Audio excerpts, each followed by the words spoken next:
My phone buzzed at 12:04 a.m., and the name on the screen made my stomach drop before I even answered. Camille Reyes, my boss. The woman who once made a grown account executive cry over a font choice. Calling me at midnight on a Tuesday. I'm Daniel Cho, 30 years old, mid-level analyst at a private equity firm in Seattle, which is a fancy way of saying I built spreadsheets for people who yelled at me in meetings I wasn't invited to. Camille was 34, our managing director, the kind of woman who walked into a room and the temperature changed. Tailored suits, zero patience, a stare that could end a negotiation before anyone spoke. For 2 years, I had watched her dismantle vendors, board members, and one unfortunate intern's PowerPoint with the same calm precision. I had also, against every rule of professional self-preservation, fallen a little in love with her from across a conference table. I answered on the third ring. Camille? I need a husband by morning, she said. No hello. No apology for the hour. Just that sentence. Flat and urgent, like she was asking me to forward an email. I sat up in bed. I'm sorry, what? My grandfather's estate has a clause. I have until 9 a.m. to be married, or the family trust gets reassigned to my cousin, who currently believes essential oils cure everything, including debt. I need this, Daniel. I need someone I trust, not to make it weird.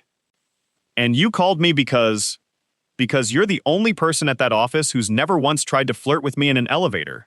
A pause. I need you to marry me. Tonight. On paper, nothing real. I should tell you I laughed. I did laugh, actually, a short, disbelieving bark that probably wasn't appropriate. But underneath it, something in my chest had already started racing, because I had spent 2 years being careful around Camille Reyes, and careful men do not get midnight phone calls like this. You want me at the courthouse, I said slowly, before sunrise, to marry you so your cousin doesn't inherit a yacht. It's not a yacht, it's a vineyard. And yes, that's insane. I'm aware. Her voice cracked just slightly, the first crack I'd ever heard in it. Daniel, please. There are moments a man knows he's about to do something reckless, and does it anyway, because the alternative is letting someone he cares about go through the worst night of her life alone. I was already pulling on jeans before I answered. Text me the address, I said. I'll bring coffee. You'll bring a suit, she corrected. This needs to look real for the paperwork. I found a suit. I don't know how, at 12:40 in the morning, a single man manages to locate a suit that doesn't smell like a dry cleaner's nightmare, but I did it, because apparently my body understood the assignment, even if my brain hadn't caught up yet. Camille was waiting outside the all-night courthouse annex when I pulled up, wrapped in a long coat over what looked like pajama pants she hadn't bothered to change out of, her hair down for the first time I'd ever seen it. Dark waves loose around her face instead of pinned into that severe office knot. She looked terrified and furious and, infuriatingly, gorgeous, like a woman who had been crying in private for an hour and was daring the world to mention it. You came, she said, like she hadn't quite believed I would. You called. I came. That's generally how this works. Her mouth twitched despite everything. Most men would have hung up. Most men don't have a death grip on every spreadsheet you've ever sent at 2 a.m. demanding revisions. I'm used to your emergencies. That got an actual laugh out of her, small and startled, like she'd forgotten she still knew how. We stood there under the flickering courthouse light, and for a second, neither of us said anything about marriage or money or trusts.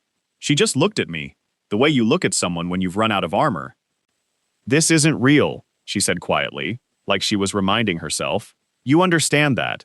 Paper only. I'll have it dissolved within the year, quietly. No one at the office needs to know the details. Understood. I'll pay you. Obviously, for the inconvenience. Camille. What? I don't want your money. Her eyes flicked to mine, something uncertain moving behind them. Then what do you want? I should have said nothing. I should have said it doesn't matter. Let's just get this done before the clerk's office closes the window. Instead, standing under that ugly fluorescent light with her hair down and her hands shaking slightly at her sides, I told her the truth I'd been carrying for 2 years. I want you to stop pretending you don't need anyone, I said. Tonight, you needed someone, and you called me instead of a lawyer or your assistant, or literally anyone else with a pulse. That has to mean something. She stared at me for a long moment. The fear in her face shifted into something else. something careful and unguarded all at once. It means I trust you, she said softly. It's meant that for longer than I've admitted. We walked inside together.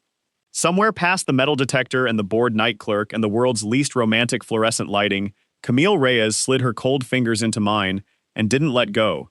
And I understood, standing in line for an emergency marriage license at 1 in the morning, that whatever paperwork we were about to sign, some part of this had stopped being fake the moment she said please.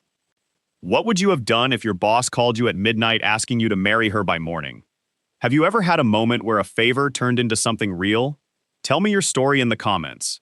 If you liked this one, leave a like, subscribe, and I'll see you in the next.